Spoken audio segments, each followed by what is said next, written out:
اعوذ باللہ من الشیطان الرجیم بسم اللہ الرحمن الرحیم السلام علیکم ورحمۃ اللہ وبرکاتہ۔ اسٹوڈنٹس کیسے ہیں آپ سب؟ امید ہے کہ انشاءاللہ ایمان اور صحت کے بہترین حالتوں میں ہوں گے۔ اللہ تبارک و تعالیٰ سے دعا ہے کہ ہمارے علم میں اضافہ فرمائیں، ہمیں اپنے احکام پر چلنے کی توفیق عطا فرمائیں اور اپنے علم میں سے علم ہمارے حصے میں ڈال دیں، آمین۔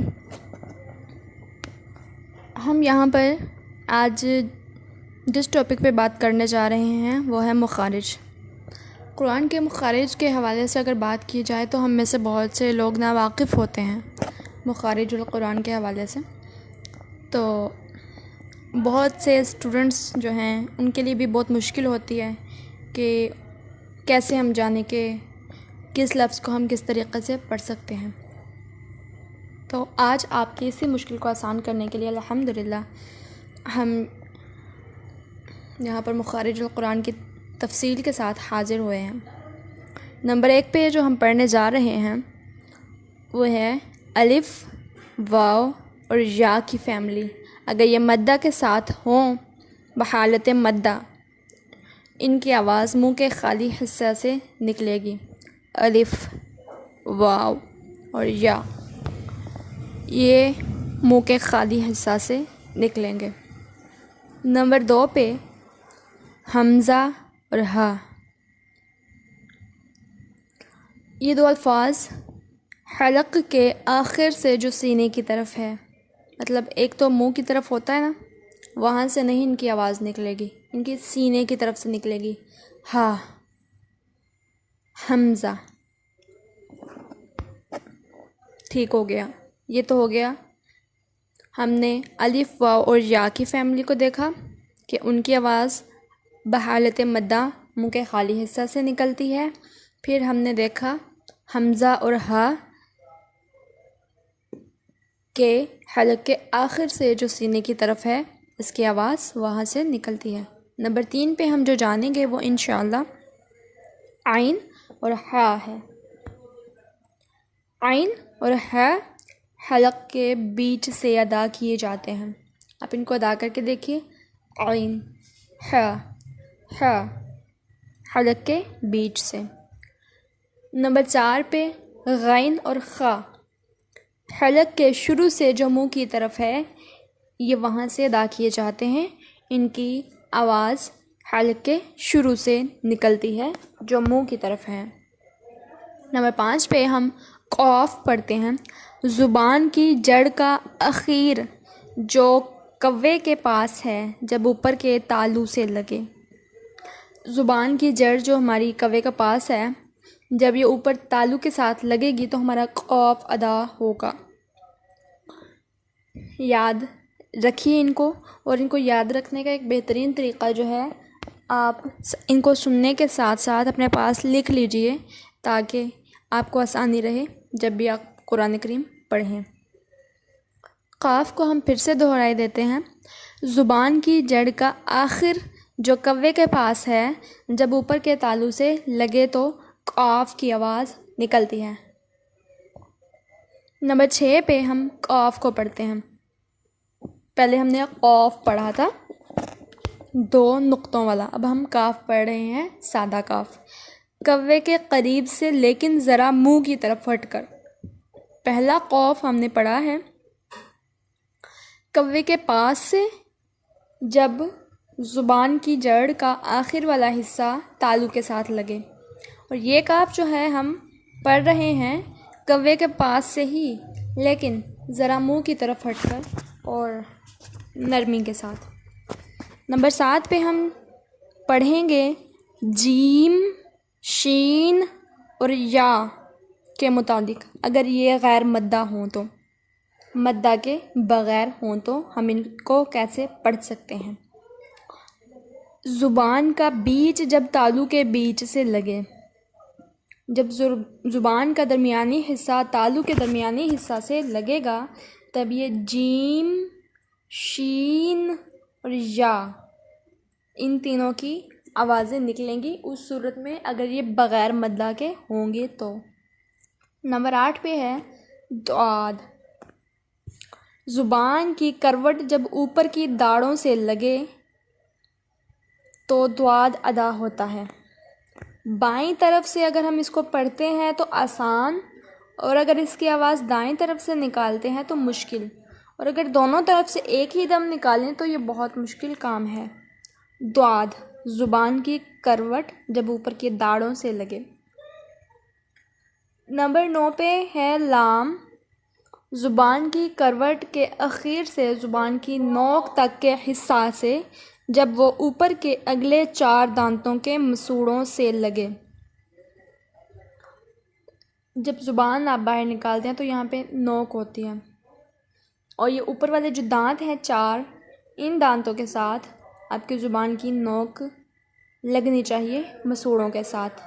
لام، لام، 4 دانت یہاں پر ہوں گے۔ اور نمبر 10 پہ ہم نون پڑھنے جا رہے ہیں۔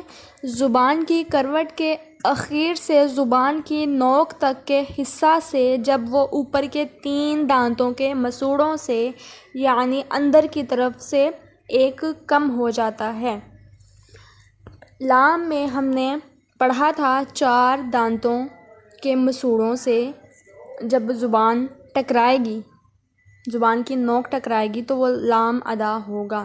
یہاں پہ ہم پڑھ رہے ہیں نون، اور یہ ہے کہ زبان کی نوک جب اوپر کے 3 دانتوں کے مسوڑوں سے لگے گی تو نون ادا۔ اب ہم پڑھ لیں گے نمبر 11 پہ را، وہی دانت اگلے جو پہلے 4 تھے لام کی صورت میں، پھر نون کی صورت میں 3 ہو گئے، اب را کی صورت میں یہ 2 دانت ہو جائیں گے اگلے دونوں دانتوں کے مسوڑوں سے، اور اس کا کچھ تعلق زبان کی پشت سے بھی ہے جو نوک سے ذرا آگے چل کر ہے۔ را، را،